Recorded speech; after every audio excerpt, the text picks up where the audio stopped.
entrance. Who is hiding? Let's see. Let's go exploring, says Tara the turtle. Mama, turtle? মানে বিষ্ণুজির মতো? তোমার ওই গল্পটা মনে আছে? আবার শুনবো? চলো শোনাই। চলো তাহলে শুনে নিই। এটা সেই সময়ের কথা যখন সব দেবতারা তাদের অমরত্ব হারিয়ে ফেলেন। মহর্ষি দুর্বাসার অভিশাপে স্বর্গ তখন শ্রীহীন আর দেবতারা শক্তিহীন। ব্রহ্মাণ্ডের ভারসাম্য রক্ষা করতে প্রয়োজন অমৃত, কিন্তু সেই অমৃত লুকিয়ে আছে ক্ষীর সাগরের অতল গভীরে। সেই সাগর মন্থন করা কি সাধারণ কাজ? না। তখন শুরু হলো ইতিহাসের সবচেয়ে বড় মহাজাগতিক দড়ি টানাটানি। ভগবান বিষ্ণু এক অভাবনীয় পরিকল্পনা দিলেন। শত্রু হওয়া সত্ত্বেও দেব ও অসুরদের এক হতে হবে। মন্দার পর্বত হবেন মন্থন দণ্ড, আর বাসুকী নাগ হবেন মন্থন রজ্জু বা দড়ি।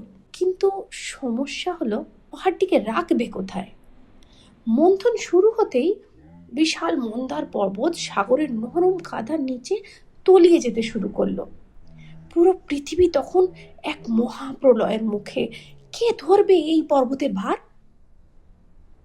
ঠিক সেই মুহূর্তে ভগবান বিষ্ণু ধারণ করলেন তার দ্বিতীয় রূপ, কূর্ম অবতার।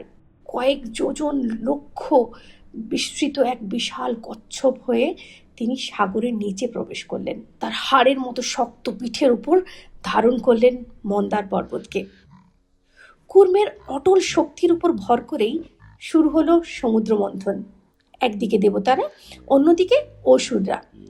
বাসুকী নাগকে ধরে শুরু হলো টানা হেঁচড়া।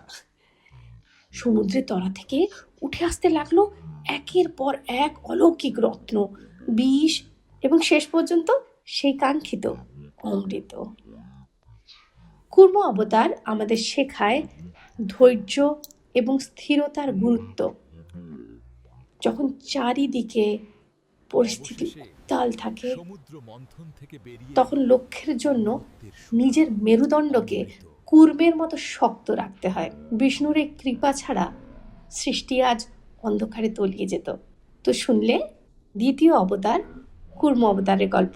পরের অবতারের জন্য স্টে টিউনড। Thank you.